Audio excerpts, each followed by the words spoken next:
हो जाएगा C correct answer. समझे मेरे भाई, ये आपके मिड टर्म के लेवल है। तो देख लो मिड टर्म के सैंपल पेपर का लेवल क्या है, तो इसका आंसर हो जाएगा सी करेक्ट। टर्म के जो ये आपके मिड टर्म है मेरे भाई, मिड टर्म के 27 नंबर आप यहां पे देख सकते हो सेक्शन ए ऑब्जेक्टिव टाइप के हैं, जो कि आपके सामने दिख रहा है यहाँ पे। Choose the correct options questions 1 to 12, 1 से लेकर 12 तक आपको करेक्ट ऑप्शन चूज करना है। आपको सैंपल पेपर देखना है कि मिड टर्म का सैंपल पेपर कैसा है, कैसा आने वाला है, कैसे 4 को 40 क्वेश्चन टोटल बटे होंगे, जिसमें कि 1 से लेकर 27 तक 1 मार्क्स का होगा, 28 31 आपके 3 मार्क्स होंगे, 32 से 35 आपके 4 मार्क्स होंगे, 36 से 39 36 to 39 आपके 5 मार्क्स के होंगे। तो चलो मेरे भाई सबसे पहले हम इस चीज को देखते हैं आगे, कि पता चले क्या है क्या नहीं है। और साथ साथ में एक पॉइंट और याद रख लेना यहाँ पे, नमस्ते भाइयों। मेरे भाई अगर आप लोग क्लास 10th में हो और मिड टर्म का पेपर का इंतजार कर रहे हो, तो मेरे भाई आपके सामने मिड टर्म का ये आप देख रहे हो मिड टर्म का प्रैक्टिस पेपर है। इट मींस कि जो आपका सैंपल पेपर आने वाला है सेम हूबहू आपके सामने आ चुका है। बस आपको एक काम करना है कि इसे शिद्दत से देखनी है, क्योंकि इसके अंदर जिस लेवल के क्वेश्चंस हैं वही आपके मिड टर्म में भी आएंगे। तो मेरे भाई ध्यान से सुनना। और मैं आपको ये पहले बता दूं, जो मिड टर्म होंगे आपके, ये मिड टर्म आपके 80 मार्क्स के होंगे। तो जो आप यहां पे सामने देख रहे हो ये मिड टर्म के आपके प्रैक्टिस पेपर है, मतलब कि जो आपके सैंपल पेपर होते हैं सेम एज उसी के जैसे होता है। तो इसलिए मैंने सोचा आपको पहले दुनिया से पता चले कि एक्चुअल में मिड टर्म का पेपर आने वाला कैसा है। तो मेरे भाई आपको बस एक काम करना है, हिंदी इंग्लिश दोनों में होगा, आपको शिद्दत से सुनना है। सुनने के बाद आपको जब बुक पढ़नी है या क्वेश्चंस आंसर लर्न करना है या आपको नोट्स बनाने हैं, तो उन पॉइंट को हाईलाइट करना है जो एक्चुअल में सीबीएसई के मिड टर्म में आने वाला है। तो ध्यान से कंप्लीट देख लेना, मौज आ जाएगी आपके और बढ़िया तरीके से एसएसटी में अच्छे नंबर खींच लोगे, परसेंटेज आपकी अप हो जाएगी। तो मेरे भाई चलो हम डिस्कस करते हैं यहाँ पे। सबसे पहले ये आपके लास्ट ईयर के आए हुए जो आपके 2022 और 23 के जो मिड टर्म हुए थे वो वाले मिड टर्म के पेपर हैं। तो उसके लिए आप अच्छे तरीके से शिद्दत से देखो, सारी चीजें आपको क्लियर हो जाएगी। मेरे भाई आपके सामने यहां दिख रहा है क्लास 10 सोशल साइंस का कोड नंबर आपका सेम आएगा। ये आपके प्रश्न जो है 5 भागों में विखंडित होंगे, मतलब 5 भागों में बटे होंगे, जिसमें कि 40 प्रश्न होंगे और यहाँ 1 से लेकर 27 तक आपके यहाँ पे 1-1 नंबर वाले क्वेश्चन होंगे। तो ये भी पॉइंट आपको याद रखना है कि इस बार मिड टर्म में आपके जो सिनेरियो है, मिड टर्म में आपके हुबहू पीछे वाला सिनेरियो होगा, जो कि आपके ऑलमोस्ट समझो, अगर आप रीडिंग करते हो ना, ध्यान से सुनो और फोकस से, अगर आप एसएसटी अच्छे लेवल पे रीडिंग करते हो, साथ साथ में 1 लाइनर क्वेश्चन को प्रिपेयर करते हो जैसे ऑफलाइन में करवाते हैं, मेरे भाई मजा सा आ जाएगा। आपके 27 मार्क्स के ऑलमोस्ट आपके 1 लाइनर क्वेश्चन आएंगे, जिसमें कि आपके फिलर भी आ सकता है, 1 मार्क्स का भी क्वेश्चंस लिखने के लिए भी आ सकता है, मल्टीपल चॉइस भी आ सकता है, असर्शन रीजन भी हो सकता है। ये सारी चीजें आपके 27 मार्क्स के हैं, जो आप यहां पे देख सकते हो। 1 से लेकर 27 तक आपके 1 मार्क्स के क्वेश्चंस होंगे। देन आफ्टर जो ये 28 से 31 ये आपके 3 नंबर के क्वेश्चंस होंगे। जो गौ वाला है ये 32 से लेकर 35 ये 4 नंबर के क्वेश्चंस होंगे।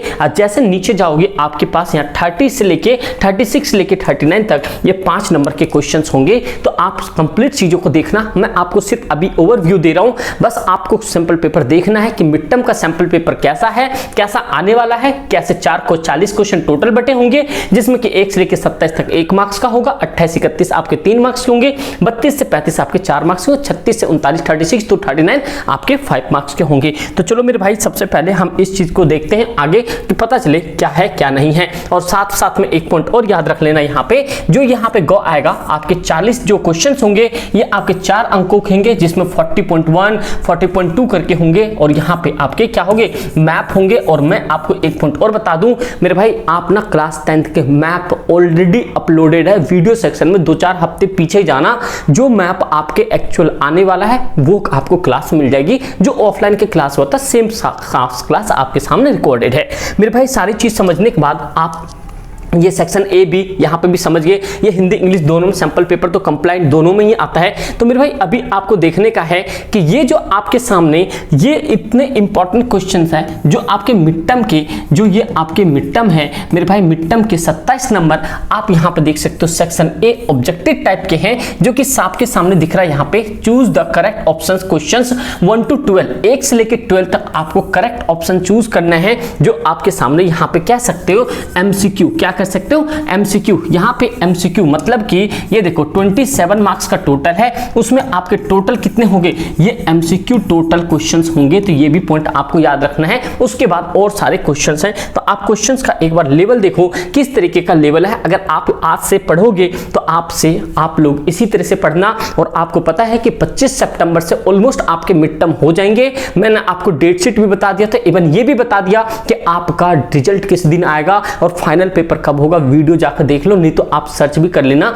Mid term date sheet by SS Pathshala, आपको पहली वीडियोस मिल जाएगी यूट्यूब के ऊपर में। तो मेरे भाई करके चलो, बस इसीलिए मैं आपको सारी चीज दुनिया से पहले प्रोवाइड करवा रहा हूं, क्योंकि हमारे एसएसपी आगे रहे मेंबर जितने भी बच्चे हैं। तो भाई इस बात पे एक लाइक बनता है, और प्लीज आप लोग कर देना। और बस आप लोग अगर नए हो ना, सब्सक्राइब कर लेना। 90+ लास्ट ईयर भी हुआ और इस ईयर भी होगा, बस इतनी सपोर्ट बनाए रखना। बस एक दो दोस्त में अपने वहां से प्लीज लाइक एंड शेयर कर देना। आगे तो मैं देख लूंगा, जैसे भी जो भी कंटेंट लाना होगा मैं आपके सामने सबसे पहले लेके आऊंगा। देखो मेरे भाई, सबसे पहला क्वेश्चन कह रहा है निम्नलिखित में से कौन सा कथन असत्य है, मतलब कि इनकरेक्ट। आपको इस तरह के भी क्वेश्चंस पूछे जा सकते हैं, इसलिए कहा है मैं ऑफलाइन में हमेशा बोलता हूं रीडिंग सबसे पहले करो, अच्छे लेवल की रीडिंग करो।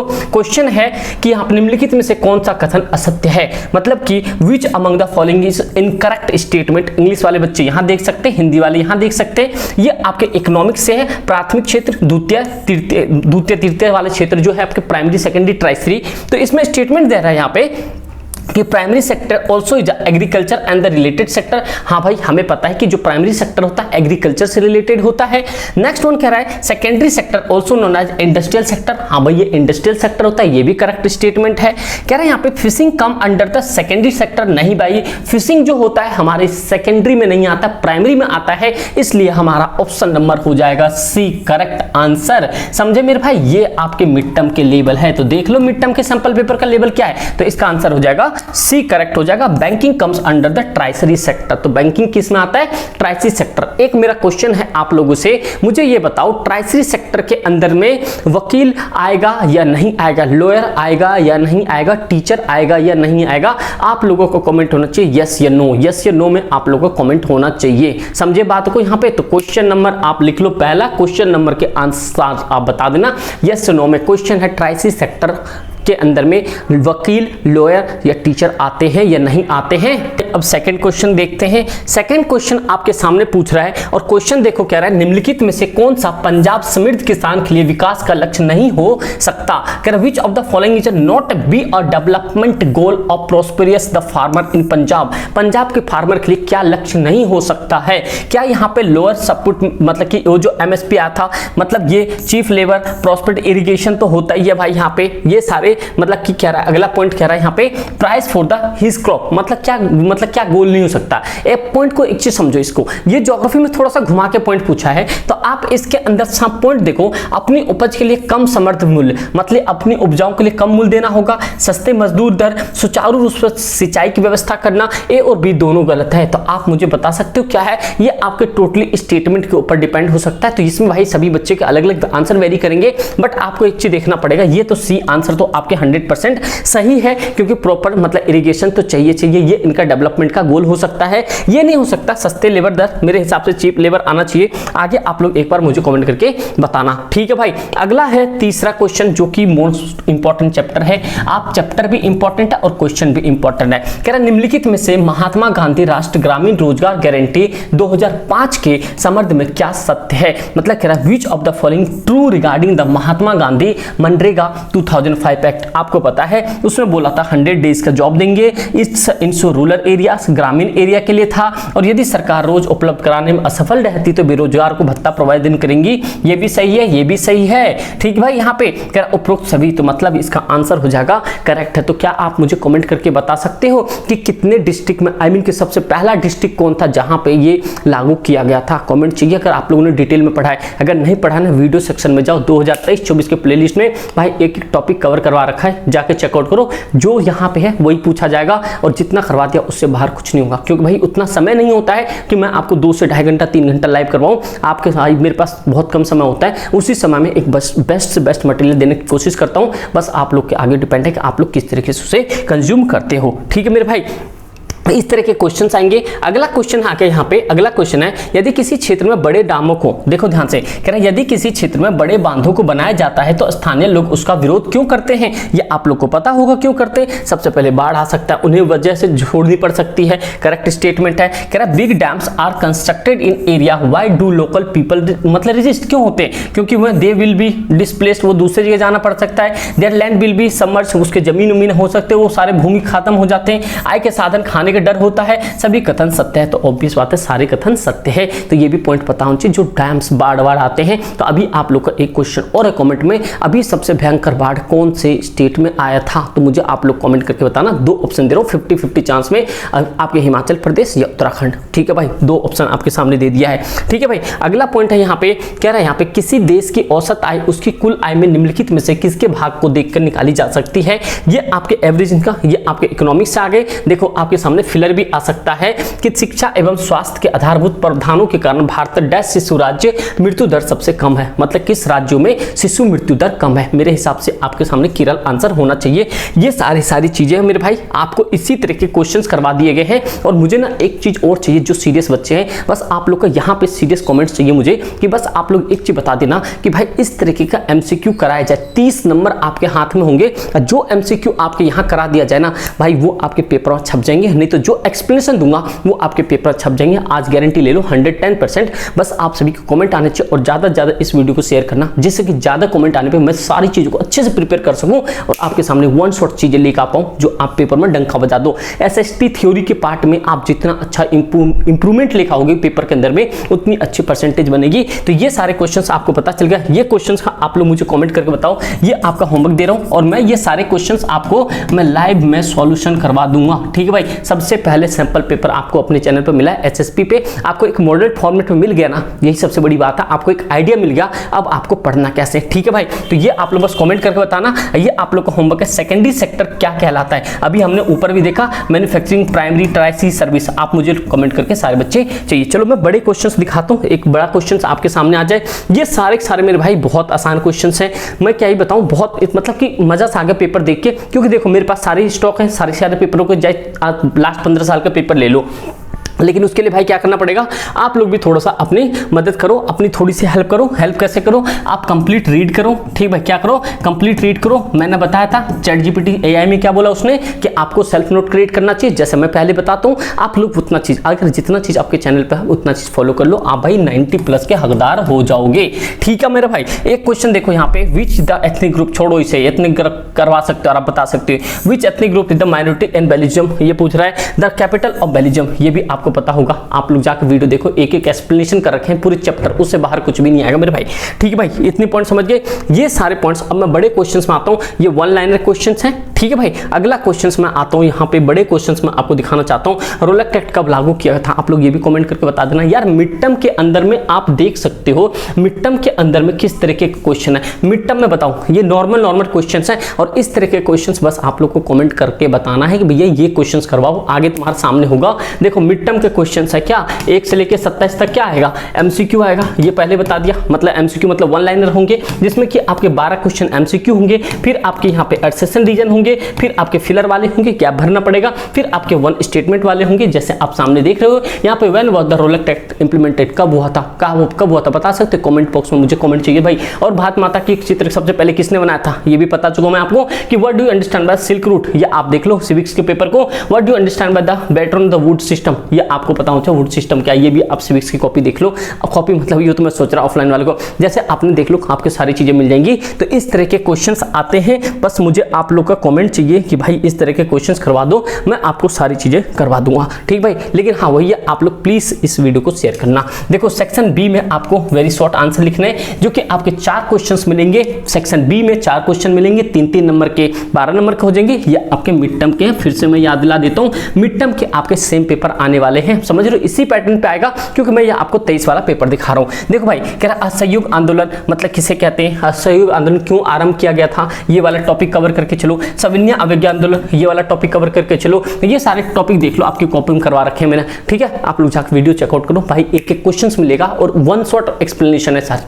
सारी। फिर यहाँ पे भारत में जल की कमी के कारण क्या है, ये सारे एक्सप्लेन करना है आपको कि एक्सप्लेन द रीजन व्हाई इसका मतलब वाटर स्कैरसिटी इन इंडिया क्यों हो रहे हैं। आपको यहाँ पे करंट डेटा लिखने हैं। फिर क्या the federal India getting the strong day by day and support the statement. अब ये देखो, ये जो क्वेश्चन है तीसरा, ये भारत में संघवाद दिन प्रतिदिन मजबूत होते जा रहे हैं। आप अगर इन क्वेश्चन को लिखोगे तो सीबीएसई की डिमांड जो मिड टर्म के हिसाब से जो पेपर दिया है बहुत आसान पेपर आएगा आपका, लेकिन आपको अपना आंसर खुद बनाना, स्टेटमेंट खुद बनानी है। और जब आप लोग आंसर राइटिंग कर लो ना, मैंने जैसे बता रखा आंसर राइटिंग करना वैसे आप लोग करना। और आप लोग अपना आंसर राइटिंग व्हाट्सएप ग्रुप पे भी सेंड कर सकते हो, नहीं तो आप इंस्टाग्राम पे भी कर सकते हो। दोनों लिंक डिस्क्रिप्शन में मिल जाएगा, आप दोनों को ज्वाइन कर लो, फॉलो कर लो, आपको सारी चीजें सपोर्ट मिल जाएगी मेरे भाई, ठीक है। फिर कह रहे हैं आप संगठित, describe the feature of organise sector, unorganise sector. इस तरह के क्वेश्चन हलवे से क्वेश्चन आ रहे हैं। अब देखो लॉन्ग क्वेश्चन में जो आपके सी है, लॉन्ग क्वेश्चन में क्या आ रहा है, जर्मनी के एकीकरण, इटली के एकीकरण, मतलब unification of Germany, unification of Italy. ये आपके मिड टर्म में इस तरह के ही क्वेश्चंस पूछे जा सकते हैं जो आपके सामने दिख रहे हैं। तो आप एक आइडिया मिल गया ना, अब इस तरीके का आइडिया को इंप्लीमेंट करो और इस तरीके की चीजों को आप अपनी कॉपी में नोट डाउन करना शुरू कर दो, जिससे कि भाई आपके मौज आ जाए। अगर और सबको और सब मतलब चाहिए और सब पेपर, तो मुझे कॉमेंट करके जरूर बताना। Describe the features of black soil, black soil के फीचर्स क्या होते हैं, आप लोग मुझे बता सकते हो कि ब्लैक सोइल के अंदर में कौन सा फ्रूट्स को उगाया जा सकता है। भाई ये सब चीजें तो मैं भाई बहुत सारी चीजें करवा चुका हूँ, लेकिन वही है। और हाँ, एक पॉइंट याद रखना, जो ये केस बेस्ड है सेक्शन डी, जो सोर्स और केस बेस्ड आएगा, ये आपको बहुत ध्यान से करना पड़ेगा, क्योंकि आपके सारे थोड़े से डिफरेंट आ सकते हैं केस बेस्ड। ये सारे देख लो, मैं केस बेस्ड आपके सामने दिखा रहा हूं। आप चाहते हो इसका सॉल्यूशन तो बताओ, हम सॉल्यूशन कर लेंगे, बस आप लोग कमेंट करके बताना कि सॉल्यूशन कब करवाना है। ये इकोनॉमिक्स से आपके आए हुए हैं। यहाँ पे सामने देखते हो टाइगर प्रोजेक्ट से आया हुआ है। तो टाइगर प्रोजेक्ट आपने पढ़ा होगा, कब आया था टाइगर प्रोजेक्ट बता दो भाई। यहाँ पे चलो, यहाँ पे बताओ 1973, 75, 70, 1960। ये जिम कॉर्बेट आपको पता है, ये उत्तराखंड में है, सबसे पहला पार्क था। ये सारी चीजें आपके सामने हैं और मैं अब आपको दिखा देता हूं, ये भी आपके केस बेस हैं। तो केस बेस भी देख लो आप किस तरह के आ रखे हैं। अगर केस बेस भी नहीं करोगे तो फिर दिक्कत आ जाएगी। आप लोग बस कमेंट करके बताना, एक दिन लाइव शेड्यूल करते हैं, वहीं पे सारा चीज डिस्कस कर लेते हैं, ठीक भाई। यहाँ पे अगला पॉइंट नीचे देखते हैं हम। यहाँ पे भाई ये अगला मैं आपको मैप दिखाता हूँ, जो मैप ऑलरेडी मैं आपको बता चुका हूँ। ये आपको अटेम्प्ट यानी 5 करना है, ठीक है भाई, कोई 5 आपको करना है। और ये हम मैप, और ये मैप में आपको जाकर देखो भाई, सेक्शन में आप बस इतना कर देना, यहाँ पे आप ना सीधा ये लिख देना मैप वर्क। भाई आपको दुनिया बहुत वीडियोस मिल जाएंगी, बट आप एक बार करके तो देखो। यहाँ पे आप लोग भाई टू द पॉइंट समझ आ जाएगा। बस मैप वर्क बाय एसएस पाठशाला डाल देना, आपके जितने भी मैप आएंगे कर लेना। उसके बाद कभी मैप से आपके नंबर नहीं कटेंगे। देख लो यहाँ पे हीराकुंड बांध, यहाँ पे नागार्जुना, राणा सागर बांध, ये आपके राजस्थान में होगा। नागार्जुना का हीराकुंड बांध उड़ीसा हो जाएगा। ये सारे आपके पॉइंट्स करवा रखे हैं। अगर इनको नहीं किए हो तो मेरे भाई कर लो। उसके बाद में आपके सामने एक पॉइंट और दिखा देता हूँ। यहाँ पे ये अभी जाकर देखो, रिसेंटली जो मैप करवाया है उसके अंदर में, इसका लिंक भी आपको डिस्क्रिप्शन में मिल जाएगा। कर लेना, इतना ही पूछेगा, इससे बाहर नहीं पूछेगा कुछ भी मेरे भाई। तो ये देखो जलियांवाला बाग मैप करवा चुका हूँ। ये वेद Gandhi ji movement Indigo plant आपको बताइए, ये 1917 बिहार वाला रीजन हो जाएगा। यहाँ पे देखो हीराकुंड डैम कहाँ लोकेटेड है, नागार्जुना सागर डैम कहाँ लोकेटेड, मतलब आपको टू द पॉइंट सब कुछ अवेलेबल है, ये सोचो यार। उसके बाद आपके सामने यहाँ पे मैप भी दिया हुआ है, तो आप लोग के सामने मैप देख लो। यहाँ पे क्या है, ये रहा। यहाँ पे आपको पता है ये कौन सा एरिया होगा आपका, जो हमारा ये क्या हिमाचल प्रदेश हो गया, उसके नीचे हरियाणा वाला, पंजाब वाला एरिया हो जाएगा। यहाँ पे ये आपका यहाँ पे जानते कौन सा, ये नेपाल हो गया, ये बिहार वाला एरिया हो जाएगा। फिर ये 2 पॉइंट पूछ रहे हैं यहाँ पे, राणा प्रताप सागर डैम लोकेटेड, ये किस चीज के लिए था, name of the state where Rana Pratap dam located. आपको पता है राणा प्रताप डैम किधर है, ये आपको पता है राजस्थान के अंदर में। तो ये भी पॉइंट आपको समझ आना चाहिए मेरे शेरियों। ये था आपके सामने टोटल पेपर, और ये पेपर आपके सामने था। और इस पेपर को भाई आप लोग सही से करके चलो। आप लोग चाहते हो कि इसी तरीके के सारे सिलेबस को डिस्कस कर दिया जाए जो मिड टर्म के पेपर आने वाले हैं। तो अब आपको पता चल गया कि मिड टर्म के पेपर कैसे आने वाले हैं और मिड टर्म का केस बेस कैसे होने वाला है। तो सबसे पहले आपको सैंपल पेपर अपने चैनल पर मिला है, तो बस आप इनको देखो, अच्छे तरीके से करने की कोशिश करो। बस कमेंट करके बताना जितने क्वेश्चन पूछे हैं वो सारे आपके जीवन बदल सकते हैं। क्यों? क्योंकि एक लाइव में सारा क्वेश्चन हो जाएगा तो सारी चीजें सेट हो जाएगी। बस एक ही आप लोगों से सपोर्ट चाहिए, बस शेयर करना अपने दोस्त यार में। और कंप्लीटली प्लीज रिक्वेस्ट आप लोग से, पढ़ाई पे ध्यान लगाओ। पढ़ाई जीवन का रास्ता है, आप सारी रास्ते खुल सकते हैं इससे। ठीक दोस्त, थैंक यू सो मच। और कोई भी दिक्कत परेशानी कमेंट करके जरूर बताना। Thank you so much and जय हिंद।